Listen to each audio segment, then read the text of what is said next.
You're listening to an Airwave Media Podcast. Hi, I'm Neil. And I'm Ken. And we are from the Triviality Podcast, a pub trivia-style game show where a lack of seriousness meets a little bit of knowledge. Join us each week for an hour-long game of general knowledge trivia featuring special guests from around the world, plus tons of extra themed episodes. If you want to improve your trivia game, or you just want to scream at us in your car when we get easy questions wrong, then we're the show for you. Find Triviality on all your favorite podcast apps. But you know that, because you're already listening to a podcast.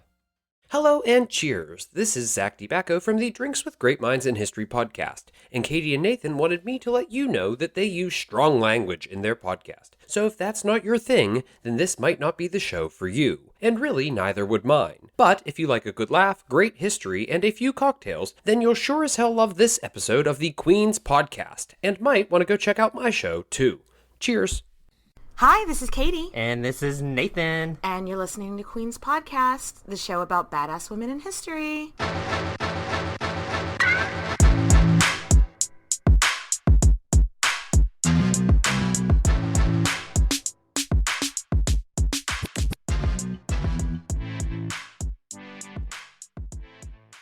Katie! So, are you ready to dive in to our next queen? Yes, boss. Yes, boss. Today, we are talking about Irene of Athens. She's also known as the Empress Irene, and she was the queen of the Byzantine Empire, first as a consort, then as a regent, and then on her own. Booyah, bitches! Nathan, tell us about this drink. So, what I made is a bubbly Greek cocktail. So, what is in that is I did 3 ounces of vodka. They have a specific Greek liquor called like orzo. Okay. Something like, not orzo, that's pasta. No, that's pasta. I wasn't going to say anything. I don't know. Maybe the pasta people make a vodka as well. I don't know. Maybe so. With ouzo. But ouzo's like a licorice-y tasting alcohol, and I'm not a licorice-y kind of guy. So I just did 3 ounces of vodka, 1.5 ounce of lemon juice, and then a little bit of club soda on top of that. And then I got a little bit of honey in there, too, to give it just a touch of sweetness. Fabulous. Delicioso. Very nice, very nice. Cheers. Cheers. So let's get back to Irene. Yes. So she was born in 752 in Athens, Greece. Ish. And she was born to a politically powerful Greek family. And that family's name is... Sarantopachos? Yes! Nailed it. Sure. We don't know a whole lot about Irene's upbringing, but we know that she was an orphan. And she was raised by a relative named Constantine. And it's unclear if Constantine was her cousin or her uncle. Oh gosh, knowing like all of the family histories, especially back then, he's probably both. Probably both. It's probably unclear because it's like all of the above.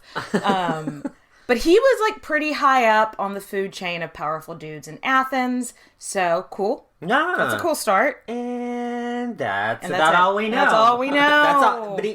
That's all, folks. So we don't know who her parents were, how they died. We don't know if she had any brothers or sisters. Nada. Nothing. Nada. So I even tried to like learn more about this cousin guy, and like, cause maybe then I'd be able to know more, like if she was well educated or anything, but just no luck. So anyway, let's fast forward about 16 years. So, Uncle Cousin Constantine brings her to Constantinople. Istanbul was Constantinople. Istanbul was Constantinople. And they go to the court of the Byzantine Emperor, Constantine V. So I guess Constantine in the 8th century is like fucking Thomas in Renaissance England. Yeah, everyone's named Constantine. Everyone's named Thomas. Yes, it's the same thing. Same thing. In case you need a refresher, the Byzantine Empire is basically like Rome continued, Rome Part 2, Rome the continuation, but to the east. But they very much view themselves as like the Roman Empire. Yeah, we talked about it in the Empress Theodora episode a whole lot. Yeah, which actually there's going to be several comparisons to the Theodora episode. So if you haven't listened to that one, that might be a prerequisite for this episode.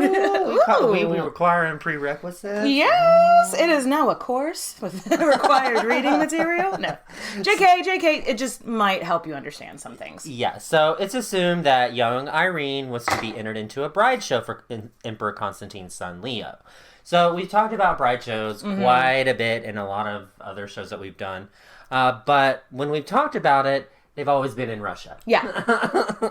Russia also viewed themselves as a continuation of the Roman Empire. Like Tsar means Caesar in Russia. So this is where they borrowed it from. And let me dig myself out of that rabbit hole because I went down a pretty long one. Oh, I bet. And I'm back. But yeah, Irene was brought to Constantinople for a bride show.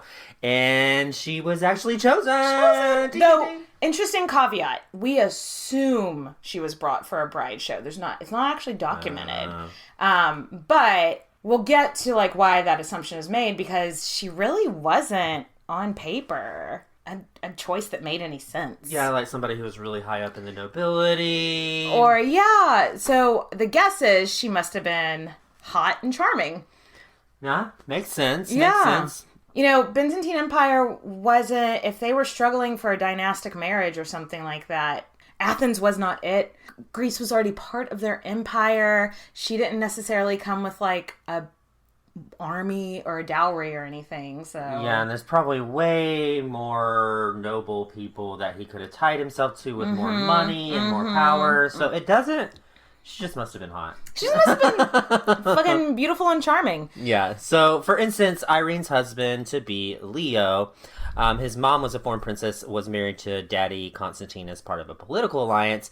And there doesn't appear to be any kind of alliance needed with Athens, so Irene is like... It's a bit of a head-scratcher. Qu'est-ce que c'est? Qu'est-ce que c'est, indeed. Must have been hot.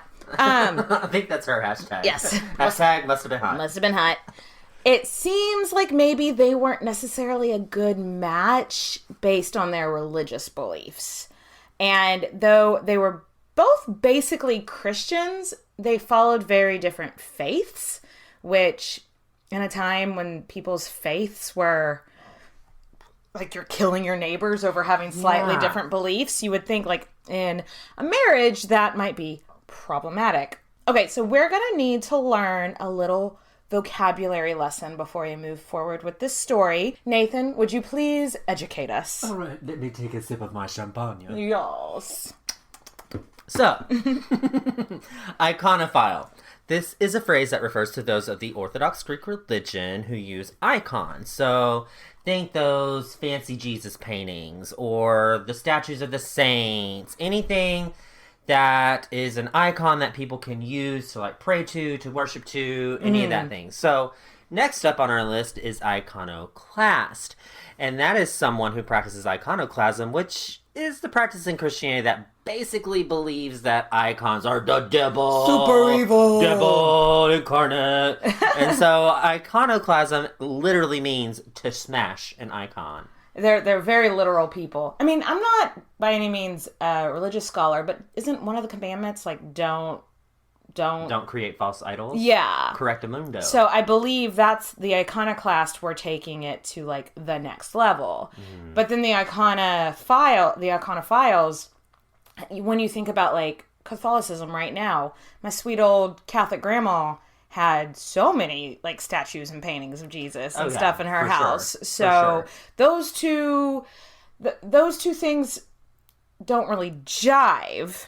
And as it turned out, Irene was a hardcore iconophile. And guess which one Leo was? Oh, well, it has to be iconoclast. Yeah, cool. Yeah, makes you fucking awkward. This is great. What could go wrong? Awkward turtle. So, to use this small difference, it seems really small to us, but we see this a lot in history. Initially, it makes us think about Empress Theodora, who was empress of the Byzantine Empire about 200 years earlier. Her husband practiced Orthodox Christianity, but Theodora was a monophysite, which meant that she believed Jesus was one honey divine. Like all God. So her husband, Justinian, believed that Jesus was part divine, part man. Right. Oh. But Justinian loved Theodora so much that he was like, yeah, let me rethink this whole monophysite thing. And they were able to like have a very successful marriage. Spoiler alert! That is not the experience here with Irene and her husband. No, but on November 3rd, 768, Irene and Leo get hitched. Yeah. And again, we just don't know a lot about what was going on with Irene in those few years, so let's talk about the new family. Yeah. Her husband Leo would go on to be Leo IV, and her father-in-law is Constantine V. Leo is only like 2 years older than Irene, so that's nice. Okay, refreshing. Yeah. Refreshing. But Constantine and Leo did this thing where Constantine made Leo like a co-ruler while he was still alive.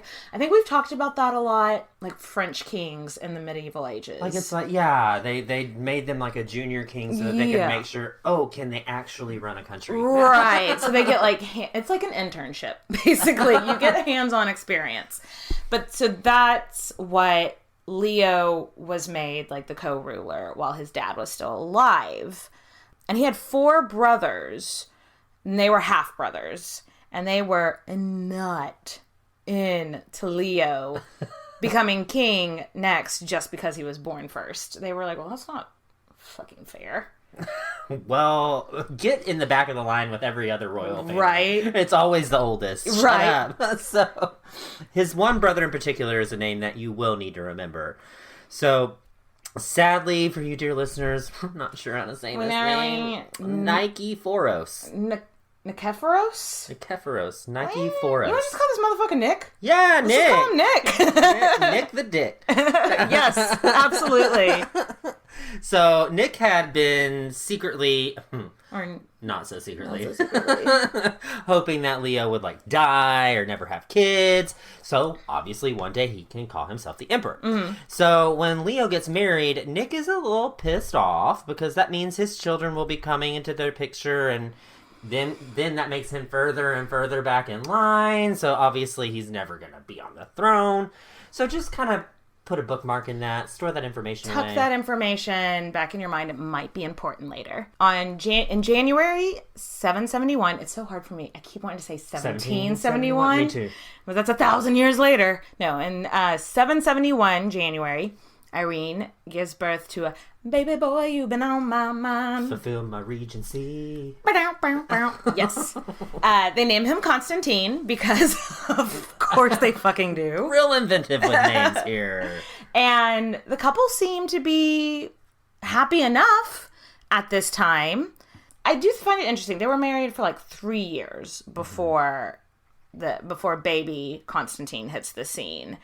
Which leads me, one, it could mean that Irene is actually a little bit younger than we thought. Okay. Because 16 back then, they would have been like, no, this is prime baby making age. Like, but maybe they got, because we don't know the year she was born exactly, so maybe she was actually like 14 or 13 and they needed to wait. That would make more sense. Mm-hmm. Or maybe they just weren't the most fertile couple, or maybe there was, other kids that were born and lost that we just weren't documented. These are just the things I think about whenever you wake up in the middle of the night with your insomnia. Yeah, just going, that wasn't a whole lot of kids in so many years. Anyway.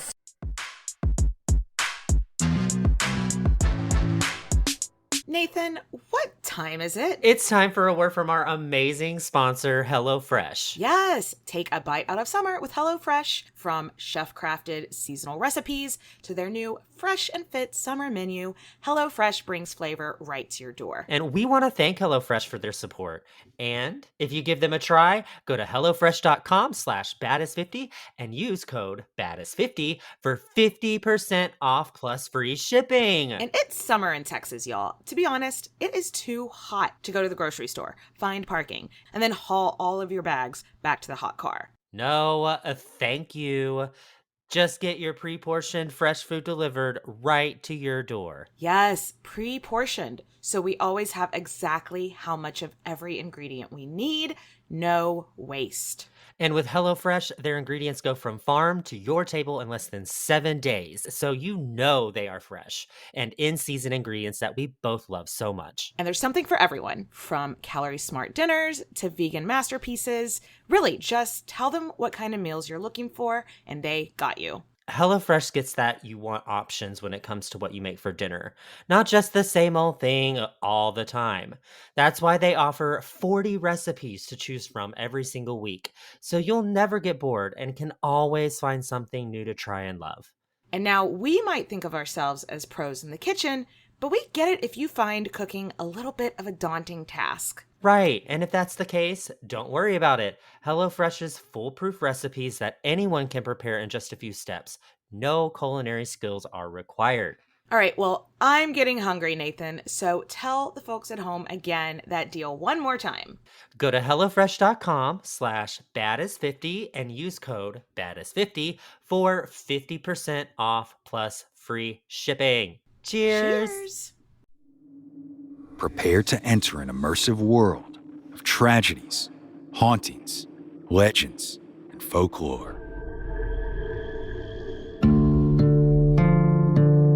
Southern Gothic is a podcast that will take you deep into the dark history and haunted lore of the American South, exploring some of the region's most infamous tales, from the swamps of Louisiana to the shores of the Carolinas, isolated communities of Appalachia, and the bloody battlefields and earliest settlements of Virginia.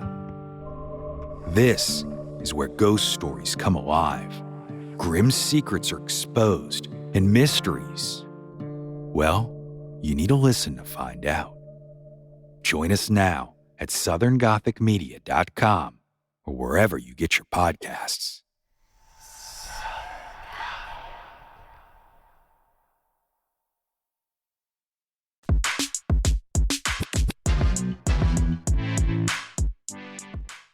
So let's fast forward another 4 years. There don't seem to be any huge risks in the family at the moment, and it's even believed that Big Daddy Constantine and Leo don't really pressure Irene to give up her practice of iconophilia.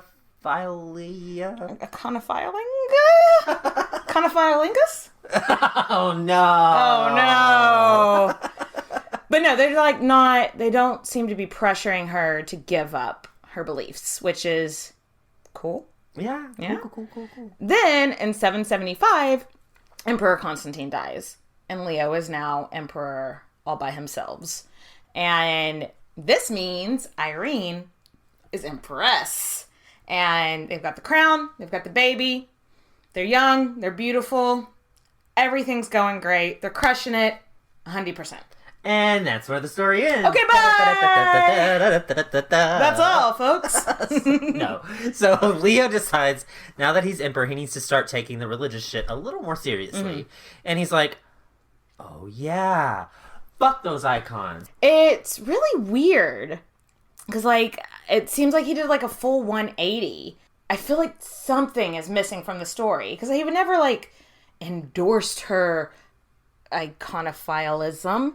But, like, he also never really seemed to, like, try to get in the way of her religious practices. Mm-hmm.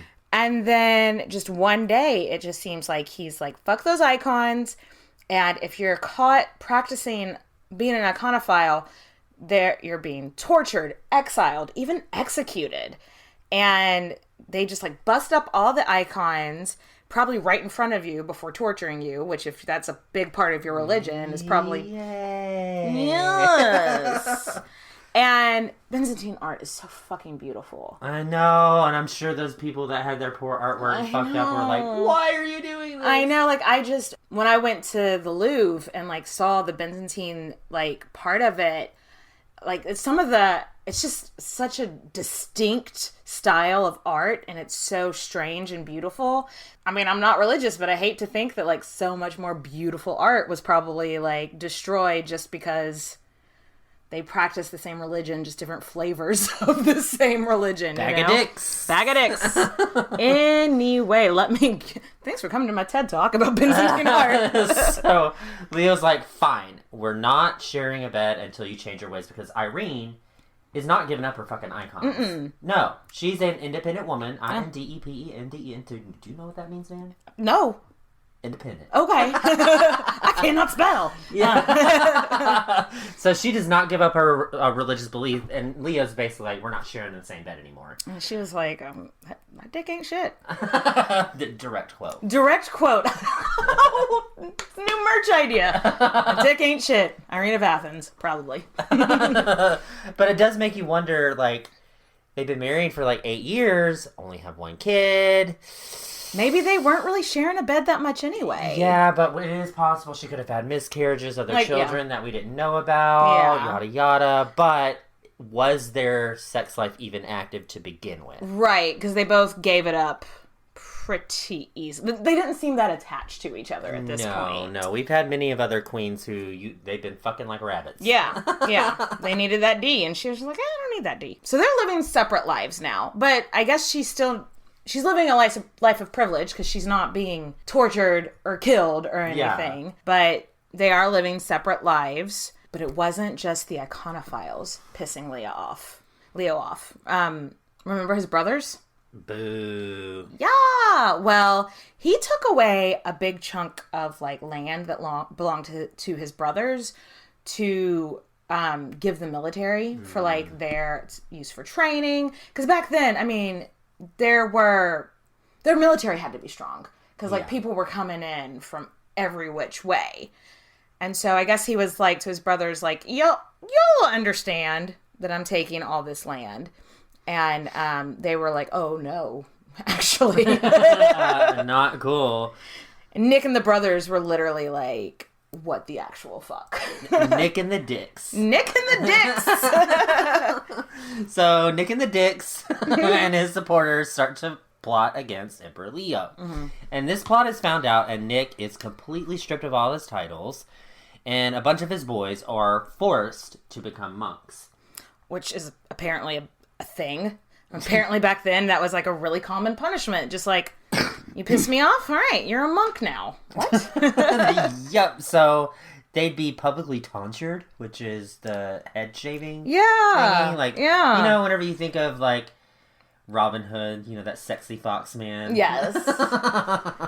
But whenever you see the Friar Tuck, right? Probably, that sounds about right. Something like that. He has like the bald head at the top. Yeah. Like, and so that's what they did. So they had that done publicly. So they were tonsured, and I don't know, once you shave your head, it just doesn't grow back. No takesies backsies. Yes. You're gods now. You're gods now. Yeah, I guess, you know, but it's basically like a nun, you know, where you live a life of poverty. Mm-hmm. So this was a big punishment for dudes that were rich and had a life of success. And also, when you're a monk, you can't inherit titles. So they are out of the line of succession now. Ouch. Yes. And so, I mean, don't come for the king unless you know you're going to win, I guess is what Leo was telling them. Mm-hmm. I do have to wonder how Irene felt at this. Because, like, of course, we don't know. She didn't leave behind any diaries, letters, correspondence. Dear diary, today I gouged someone's eyes out. Spoiler alert. But her husband has turned on her. And now she's learning that, like, oh, fuck, there are real enemies against me and my little baby if anything ever happens to my husband. And it doesn't really sound like she had a lot of friends or anything either at court. And she didn't really have a whole lot of family back home anyway, and she wasn't in touch with them. So, I don't know, it sounds like a lonely and scary time. Yeah, and sadly for Leo, his health wasn't so good. No. He got tuberculosis. You have to say it with that accent. Tuberculosis. And died 5 years after becoming an emperor. That's just not a very long time to be emperor. No, ma'am. No. So, when he realized how sick he was and that it was like the end of his life, he had his 9-year-old baby son, Constantine, made his co-ruler. So, you know, again, like... Yeah. Getting his feet wet, but really, how can your feet wet 9-year-old? I think when you're 9, it's almost more that, like, if you are marked as co-ruler, it's kind of like, I think there's a religious ceremony that goes along with it. So by going ahead and getting that done before Leo dies, it's kind of a bit like, you can't say no now. We already put the holy oil on him or whatever, you know. God already said it's cool, so deal with it, you know. So This is all direct quotes. I found this all in academia. In September 780, Leo died. Irene is a widow after 12 years of marriage. albeit a very powerful widow. But she is now the regent for her son. So she is effectively the ruler of the Roman Empire. And guys, female regents were not a thing back then. Mm-mm. And the time, so what does the military do at this time? They're like, vaginas? No. We can't do that. So they call up Nick the Dick. Nick and the Dicks. They're like, hey, Nick. Well, like, I know you're a monk and everything, but like, how serious are you about that? About monking. About monking. How into this career path are He was you? monking around. So they're like, hey, your nephew is obviously too young to run this shit, and we can't trust a woman to be a ruler. Don't you know that Boobs? she's got one of those uteruses and they just float around causing mayhem. Like, I think that's what they actually believed back then. Like, that your uterus floated around and caused mayhem in your brain. God, Lord. So, also, she's like super into icons, which I think is something we're still, people are still going to be pissed about. Right. Because she's basically changing what the previous ruler had done. Yeah. So they're like, if you could just like come and overthrow the woman and the boy, that would be thumbs up. Great. And Nick was like, yeah, cool, be right there. On my way. OMW. However, Irene had already made sure to surround herself with trust, from day one. I guess she had a time to realize that Leo was dying. Mm-hmm. And so she formed a plan. And from day one, she had a group of people she could trust and that she knew were on her side. And so they were keeping their ear to the ground. They knew things were happening and that somebody was coming for her son. So before shit even started, she got Nick and the Dicks arrested. So brother Nick... Real quick little thing that I just thought of. It's very lucky that they were coming to overthrow Constantine, little baby Constantine. Because if they were coming in to be like, we want to be regents, I don't think she would have had enough support to be like, no, I'm going to be regent. But since they were coming to throw over the emperor, her son, that made it an issue. So I think it's very lucky for her that they were overly ambitious. Right? I mean, it played out in her favor. Right? So brother Nick and his Dicks that supported him, they got off relatively easy. To remind people that the brothers of Leo were monks and therefore could not have a title, like we said. So she actually had them come to her and serve her communion on Christmas Day.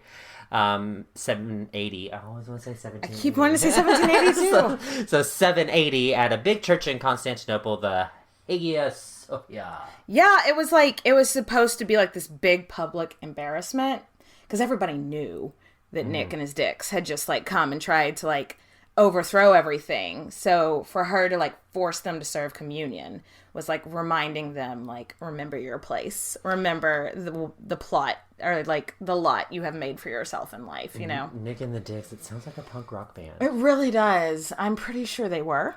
Pretty sure. But no, this showed a huge sign of mercy also because she didn't have them executed, you know? Yeah, but some of the generals and stuff didn't make it out quite so lucky. No, she just didn't Nick have... and his Dicks. She just didn't have her dead husband's brothers tortured or killed or anything. Because that's crossing the line. But everybody else was kind of fair game. Fuck them. Fuck them. So most of them were either exiled, tortured, or executed. So yeah... Don't fuck with Irene. Irene. One of the traitors, this guy that was the governor of Sicily, Elphidius, he had fled. And she was like, Elphidius, you need to get your ass back here. And he was like, new phone, who dis? And she's like, well, your wife and 3 daughters are still here. So if you don't get your ass back here, they're going to be the ones that's punished. And he was like, no hablo, I don't know what you're saying. And so, yeah, his wife and daughters were publicly flogged. Ew. Isn't that fucked up? I think that is the I like to be flogged in, like, a bedroom setting. Yeah, I don't think, like, this was not a sexy flogging. I think it was just, like, the traditional ew kind. Oh, no. But this is, like, kind of our first glimpse into, oh, this bitch ruthless. Like, yeah. she showed mercy. She ruthless. She ruthless. She showed mercy when she knew it was going to be a good PR move. But with these women and children that she doesn't know, she's like, fuck them. fuck them. So Irene turns around after all this and looks at her 9-year-old son, and she's like, well, shit. That was a pretty bad start to your rule and me being regent. I need to be more than just a regent at this point. I need to be a co-ruler. I need to be more powerful to look out for him, since clearly his daddy's family is out to kill us. Yes. So she had coins minted, which, was something we've talked about it in all of our ancient episodes, or even like our medieval or Renaissance episodes. It's very Agrippina. Have coins minted with the rulers on it. But usually co-rulers were pictured on the same side of the coin. So like Leo and Daddy Constantine would have been pictured on the same side of the coin, with Constantine slightly bigger than the Leo image. Okay. Irene was not, she was not into that. She had them put on separate sides of coins. So she had her own side of a coin, and her image was bigger on her own side of the coin, which basically meant, like, do not get it twisted about who was in power here. Yeah, mama's in control.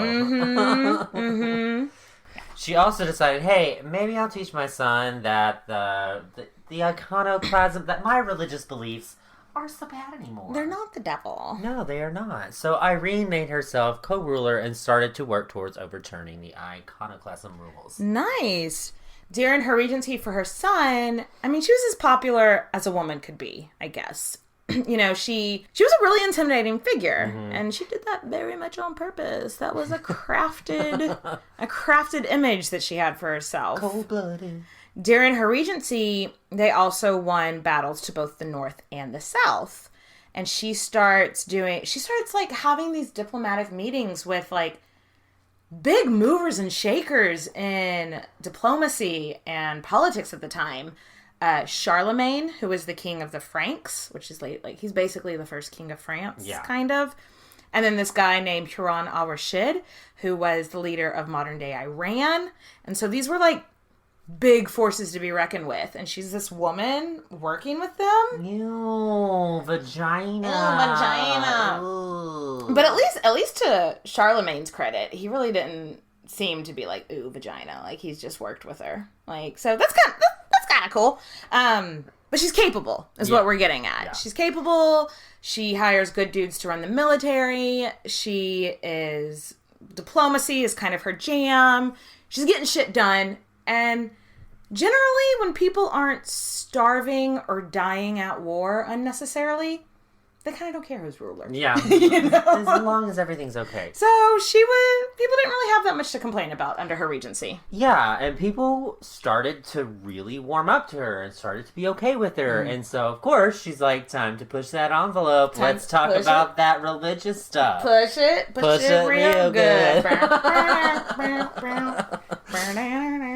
In 784, 4 years after her regency started, she kind of quietly started to replace the religious leaders in town with more lenient leaders.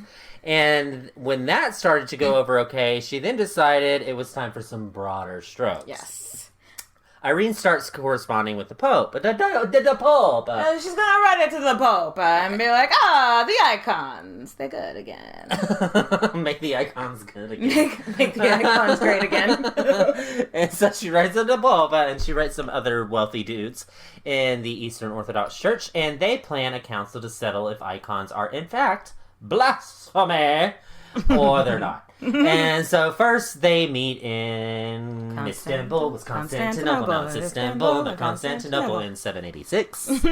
But a bunch of soldiers come in, break that party up, and threaten violence. So they just scrap the whole thing. They're like, let's try again. Back to square one. Let's try again next year. And they did. But this time they went to grounds where people weren't going to be so hostile.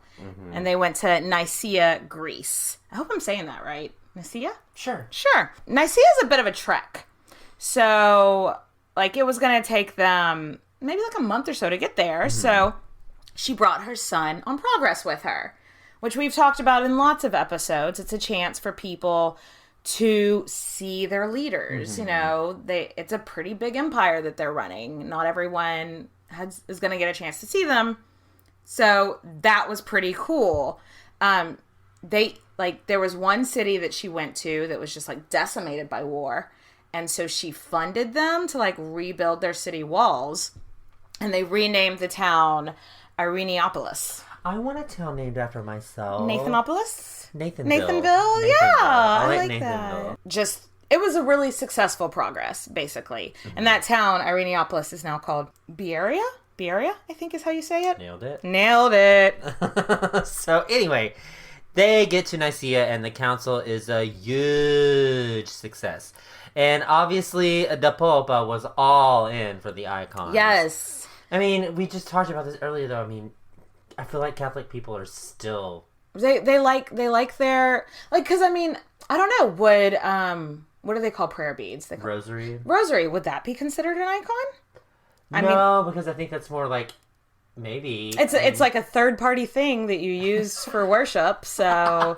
A third-party thing? I'm just imagining, are you accepting this third-party Are you accepting this third from part? the rosary? I mean, it could... I mean, anyway, yeah. But yes, the Catholicism uses a lot of icons, so... Yeah, it's kind of their gig. Yeah. So the guy to get on their side to be against iconoclasm was the Patriarch of Constantinople, a guy named Tarasius. T-Man. But remember how we said Irene had quietly appointed all these, like, moderate religious dudes back home? Guess who gave T-Man his job? Irene! So yeah, of course, he's, like, on her side. So now the council decides that it is illegal to practice iconoclasm and to ruin these amazing pieces of religious art. And Irene, this is the height of her popularity. She is on top of the world looking down at creation. 100. The only explanation I can find. Sorry. 100%. Absolutely. I mean, it's huge. Yeah. That's huge. And a lot of people agree that this was like a huge piece of work on her part. And in fact, in the Orthodox Greek religion, she is a saint. Oh. And her brutal bitches can be saints too? Yes, Olga of Kiev. Yes, ma'am. And her feast day is August 9th. Hang on, pause. You want to get another drink? Yeah.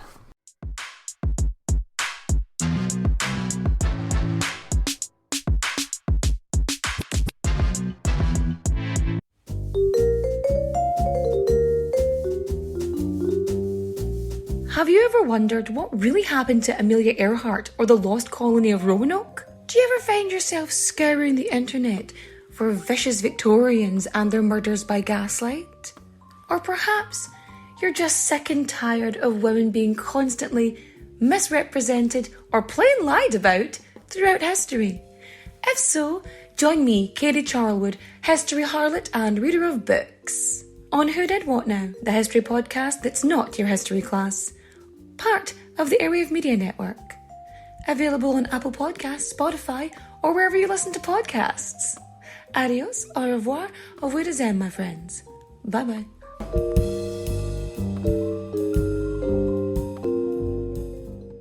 I'll be seeing you.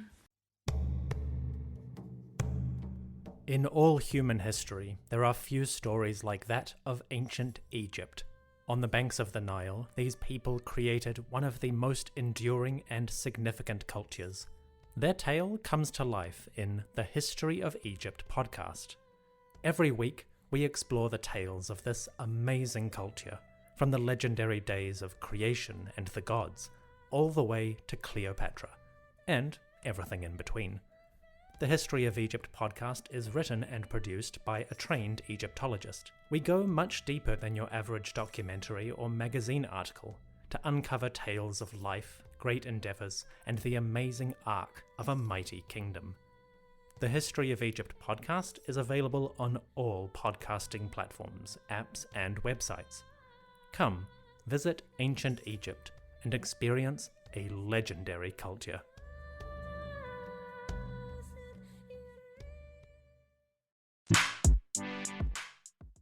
So, like, a lot of people were really relieved that iconoclasm was overturned.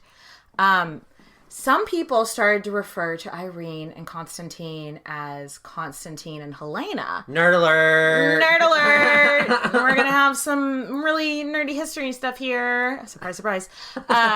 There was a Roman emperor named Constantine the Great. And his mother, Helena, was like a big turning point in turning Rome to Christianity. And so she's a saint. And so, supposedly she even went on a pilgrimage and found a part of the actual cross Jesus was hung on. And that's another thing that I wonder if from the Catholic Church would be considered iconophile, like how they like relics. Mm-hmm. You know, they're always like, oh, this is part of Saint whoever's toe or, whatever. I'm not trying to make fun of. I just don't really, I'm not raised Catholic, so I don't fully get it. But they seem to like relics.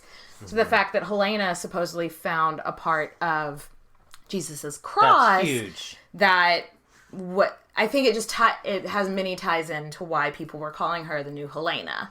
Anyway, big fucking deal is what we're getting at. Yeah, like it's a good PR comparison for Irene to be compared to the mother of Constantine the Great. Yeah, come on now. I mean, sainthood. Some people would say that that's a pretty big accomplishment. Yeah, right. I bet that would look really good on LinkedIn. Like accomplishments, graduated, summa cum laude, am a saint, You have some really good references. Yeah. Get Jesus on speed dial. Yeah. So they head back home, and y'all, Constantine is about 17 years old now, and I think he kind of thought that after they got home and after his mom returned from, the high that she was on, mm-hmm. from reforming religion, that this would be the perfect time for her to just step back, let go and let God, and let him rule on his own. However, he was in for a disappointment. Totally mistaken. And because Irene thought he was a bit of a dick. Like, she didn't really care for him very much. He was a bit of a spoiled brat, which reminds me of Catherine the Great and her son. Oh, a little bit. How she was like, as he got older, he thought he was going to get more powers, but and turns out she didn't care for him very much. About that.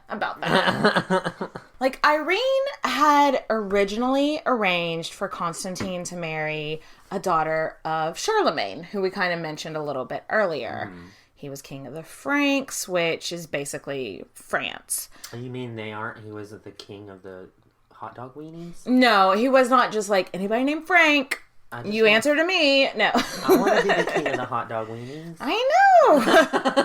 But this would have been a really, really good alliance for Constantine, for the Byzantine Empire, because Charlemagne was super powerful, super tight with the Pope, and really just like he's like the up and coming guy, Mm-hmm. But the people of Constantinople were a bit like him. Like they weren't into it. Like, I feel like Irene was like, y'all aren't seeing the big picture, so I'm gonna do what I want to do. But in Constantinople, he really wasn't super popular. They were just sort of like, meh. For some reason, they had it in their head that he was illiterate, which I haven't researched Charlemagne enough to know if he was illiterate, but they just thought that he was like they're like, who is this fucking dumbass from the boonies that you're trying to like bring over here, So Irene even sent tutors to France to teach the future princess Greek. So Constantine was into this alliance, we have to assume, because of the power associated with, having Charlemagne as the king. Having him as like a father-in-law. Yeah, he was like, this is going to be a big deal. But Charlemagne kept coming up with reasons not to send his daughters. Famously, Charlemagne had like 10 daughters, and he never let any of them marry. Yeah. Bad move. I mean, he was a good ruler, though. Well, I think his train of thought was like, if none of them are married, none of them have husbands who try to claim to be king. Touche. Yes. Very good point. Yes. So, Irene was like, okay, well, if we don't have an heir and something happened to me or my son, my husband, psycho family could come back and start some shit. So she broke that engagement off and had Constantine married to another Greek princess named Maria. How do you solve a problem like Maria? Or were you gonna go Maria, Maria? I was going with Santana. Maria, remind me of a West Side Story. Growing up in Spend fucking time. Greece. No, so an exciting thing here, because you know how we said that we think maybe Irene participated in a bridal show? Mm-hmm. We definitely know Maria was picked in a bridal show because it was the first time that a bridal show was documented. So the first ever bride show that we talk about so much in Russian history and like old ass history, Irene managed. Like it was her that did it. Maybe not the first one ever, but the first one that people like took the time to like, oh, let's write this shit down. Let's write this down. Might be important. Yeah. So she actually unofficially started the traditions that we talked about. Right. And anyway, Constantine hates his mother-in-law for this, or his mother for this. Excuse me. He was a total dick to his wife Maria, like unnecessarily a dick. Like out of spite. And poor fucking Maria, she didn't do anything. Yeah, she's like was dragged into this marriage herself. Right. And then to add insult to injury, poor Maria never had any sons. So, of course she had daughters, but still Constantine is still an ass to her because you didn't have my son. Yeah, like, ugh, fucking men. Not you. Every other man, but not you, Nathan. Anyway, Constantine decides that his mom's moment is over. Mm-hmm. Like, it's time for me to rule solo empire, like solo emperor. His first attempt to overthrow her was interrupted by an earthquake. Maybe you should take a hint from God. Maybe that's God, like, shaking up the ground. Shaking it up, being like, don't do it. Don't do it.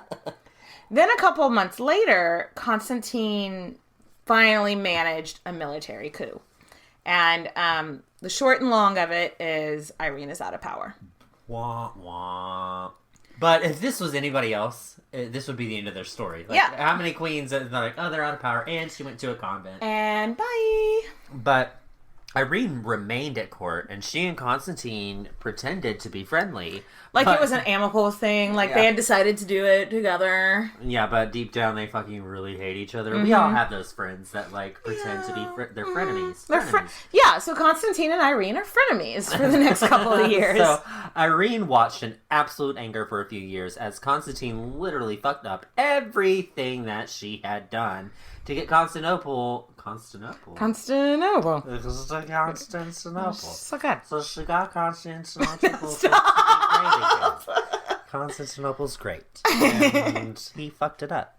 Yeah, so she basically felt like, dude, you are fucking up all the hard work. Like the last 10 years or whatever that I spent making Constantinople solid, you're fucking it all up. Yeah. So within 2 years, Constantine's armies had already lost 2 major battles. Mm-hmm. There's this one story of him throwing horse shit at his troops for losing. You know, because that's how you get morale up to where you need it to be. Right? Or you get beheaded as I would not respond well to that. No, I don't think anybody did. I don't think anybody was like, oh yeah, we deserved that. That was fair. So fair. He has zero sense of diplomacy. He's this super hard-headed guy that, he didn't know how to make sensible peace treaties. No, he didn't know how to resolve problems. He caused problems. What is it? What am I trying to say? Conflict resolution was not his thing. Yeah, he got an F on that. So, he also got an F in finances because he fucked those up. Could not manage money for shit. Mm-mm. So pretty soon there are whispers that maybe everyone had backed the wrong horse. Ugh, we were so better off with Irene. Which Irene's just sitting there in her rooms hearing that, just being like, tell me more about how good I was. But then things escalated quickly. When Constantine heard people whispering about replacing him, he just assumed that they meant Nick and the Dicks. Oh. His 4 uncles. He was like, well, they must be the ones starting shit, so let me get ahead of that. And he had Nick and his 3 other uncles brought to him, and he had his uncles tortured. He had Uncle Nick's eyes gouged out. Glorious. And then he had the other 3 uncles, he had their tongues split. Some people do that for funsies. But I don't think this was... Split? Why not just cut it out? Is split what? Did they have a lizard tongue? I don't know what that means. I didn't see any bet visuals. They were really good at cunnilingus after that. Or not. Or they were full of trauma. I just don't Yeah, so that happened, and then the uncles were sent into exile, and all of the people of Constantinople were like, well, that was a bit much. Like, they didn't even fucking do anything. No trauma. No trauma. Lots of trauma. Lots and lots of trauma. Yes. So this really hurt his popularity, and his advisors were like, hey, look, you're totally going to hate this idea, but the people are kind of restless, and they keep comparing your rule to when your mother was a ruler, and they were a lot happier back then. If you want to maintain this power, maybe you should, bring her back in. Yeah. Remember earlier in the story when Irene showed those same brothers mercy? Well, now by comparison, Constantine looks like a fucking psycho. Well, he sort of kind of is. He looks like we're comparing him to Nero and stuff. Eek. Which, in case you missed our Agrippina the Younger episodes, not a good comparison. Negatory. Nero is not a good look. I wish you could have seen Katie's little hair flip that she did right there. Nero's a bad look. That's not a good look. Constantine did something unheard of. Nathan, what did he do? He made Irene co-ruler again. Yeah. So she was ruler again. She'd been on the sidelines for 2 years, but now she is back. Guess who's back? Back again. Irene is back. Tell your friends. But before Irene can really do any damage control, Constantine pisses everyone off. Again. And he pulls a Henry VIII and puts his wife in a convent so he could marry his mistress. And he just thought, no one's going to have any opinions on this. This is going to be fine. Okay, if these people were up in arms over a few statues and paintings for a few years, how do you think y'all that they're going to feel about this? About putting a lawful wife aside for a side chick. So they were not into it. Not into it. Direct quote. It was a PR nightmare. But Irene encouraged it. She was like, what? She hasn't given you any sons, and you love your mistress. Like, what? It's gonna be fine. Knowing very well that it was not gonna be fine. She was like, yeah, they'll get over it. You're emperor. You do what you like, baby. And she knew that the people were gonna be pissed off, so pretty sneaky, sis. I know, right? Shady Lady University over here.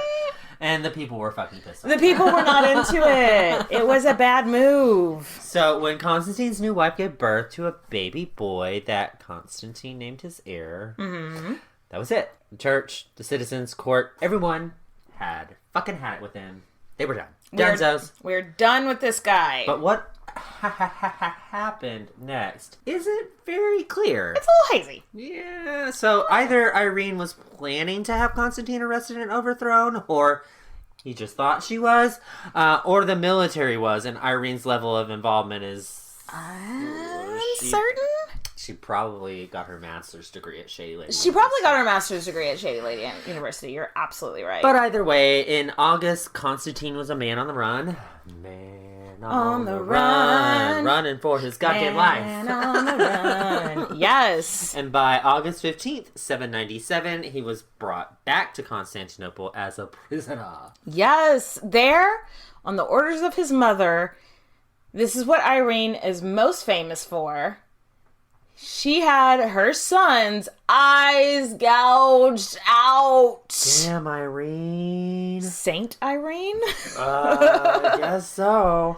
Some people do believe that Irene's soldiers did this without her consent, but would they do something that drastic without getting her written approval first? I mean, I could see them being like, whoops, he accidentally fell in the river and drowned, but not like, whoops, he accidentally gouged his eyes out. Like, whoops, my hands just slipped and pulled his eyeballs out. Like, yeah. I don't see it happening without her stamp of approval. Yeah, agreed. So, what happened to Constantine after that?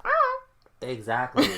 Some say he died of his injuries, while others say he and his wife and son were sent away into exile and lived in obscurity for, ye old unknown amount of time. Right. Either way, that's the end of Constantine VI. Bye-bye.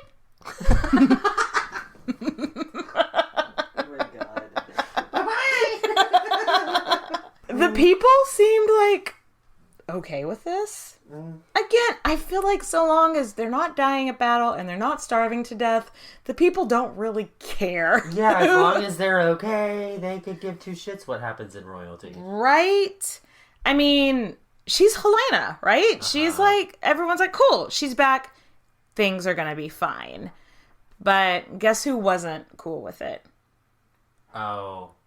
It's a me, the Pope. The Pope was like, but she's got the vagina. So he was like, excuse me, there's never been boobs and a vagina as a ruler. And on her own. Like and I'm sure the Pope actually talked like that too. He was like, listen, honey. When she was regent and basically running the show anyway, that was fine. But now that she is ruler on her own, that uterus is just floating around. It's just floating around, giving her weird thoughts.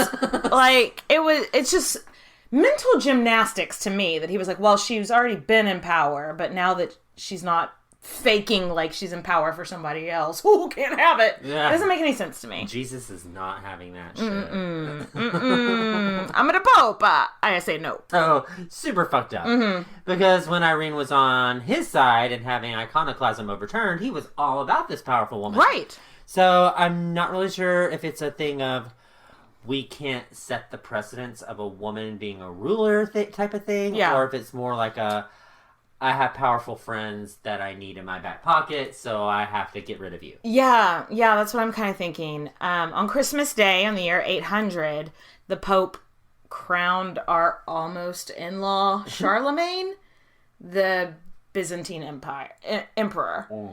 Luckily, Charlemagne was just sort of like, cool, but like he never went to try to like claim his land. That's probably a good move. Well, yeah, because the people of Constantinople would have murdered him. They were like not having it. Yeah. They were like, we don't know him. But either way, even though Charlemagne never made a move on it, it was a big symbolic gesture that was such a dick move on the Pope, you know? For sure. And Irene is like, hey, I know how to solve this problem. So she sends Charlemagne a marriage proposal. So Charlemagne is in between me wives down there. So he doesn't know which wife he's it's just in between wives. Well, he had like 6 to 10 wives. Like he in his life he fucked. He got around. And so he was a bachelor at this point. But honestly, I think Seaman just really didn't want to get involved in the messiness that was happening. Hot mess express. And so he was just he just kind of left that. He was like, I hear that you gouged your son's eyes out. I'm not going to say yes, I'm not going to say no. And he just kind of never responded. I wouldn't blame him. Yeah. Though some people tell that story the other way around. That Charlemagne sent Irene the request and she kind of just never responded. But I kind of more believe it on, I don't know. Just knowing Irene, she's such a diplomat. Yeah. I could see her being like, responding. This makes sense for us to join our powers together. And it also kind of reminds me of Saeed al-Hura a little bit. Like, I need you to be like, we're both powerful, let's be powerful together, the way she was with her king guy. For sure. And that's how she shows this political mind that she has. However, this was kind of the beginning of the end of Irene. Yeah. This is when she started to decline. But now that she's on the throne alone, Irene does attempt to do some good in her lands. So she has homes for the elderly built, funded by the state. That's fucking cool. Yeah. Orphanages built. Cash money. But speaking of cash money, Oh, no. they're running a little short on that. They got no cash money? No cash money. Aww. So the fighting continued to go on with the surrounding areas, which is pretty much par for the course. Right. In this time in the world. Right. But remember, vagina. Yeah. So that's why they're losing the wars. Not because sometimes you just lose wars. I read this one thing, how they were losing a battle, and so they signed a peace treaty, and Irene agreed to, as the losing side, like, pay X amount for peace. Huh. And everybody was like, she's trying to bankrupt us. But this was a very commonly done thing, because, yeah, you're paying X amount for peace, but if you went on fighting for 10 more years, wouldn't you lose way more money than that anyway? So this was a very, very common tactic that male rulers used all the time. But because she had a vagina, everyone's like, she's weak. And she's getting rid. But it was like, it made sense. It was like, okay, did y'all want to die some more and spend even more money? Y'all can't see my massive eye roll right now. Yeah, but so I don't think she quit being a good ruler. I don't think she got lazy or anything. I think the microscope on her just got bigger. More magnified. Yeah, exactly. Sure. So, sadly, in 802, she was overthrown after 26 years. 26 years. That's a lot, especially for a woman in Greece, like way back in away. 800. Yeah. I mean, it was off and on, but still 26 years of being so influential, you know? Mm-hmm. Irene was overthrown by the army, and a man that she had appointed as her financial advisor, was named the next emperor. Don't trust those accountants. Irene was sent to the island of Lesbos, where she died the following year among the lesbians. She was about 51. I'm just imagining, going to Lesbos and then hearing Fiona Apple. Nothing compares to you. It's not Fiona Apple. Oh, wait, no. That's Sinead O'Connor. Sinead O'Connor. Wow. You're so bad at being gay, Nathan. I know. You need to go back to Gay 101. That's true. That's true. I don't think either of those singers are lesbians, but anyway. But they're lesbian Hot Topic. That's true. That's true.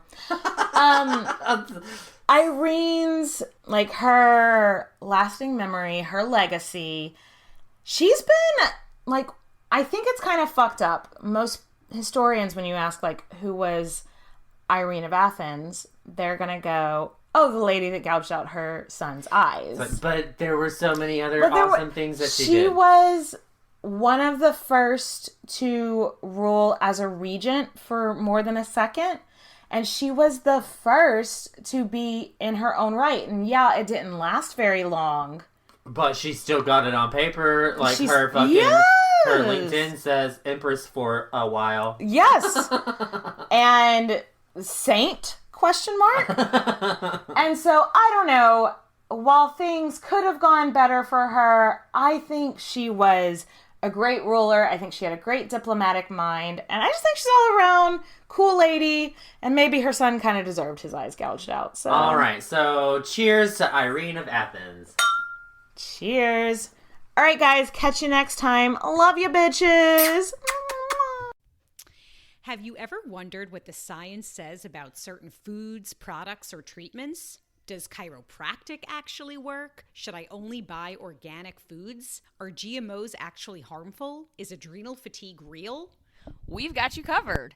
The goal of the Unbiased Science podcast is to dispel misinformation and misconceptions across an array of science and public health topics. We love to debunk myths and help arm our listeners with information so they can make evidence-based decisions. Make sure to tune in to the Unbiased Science podcast to get all of your questions answered.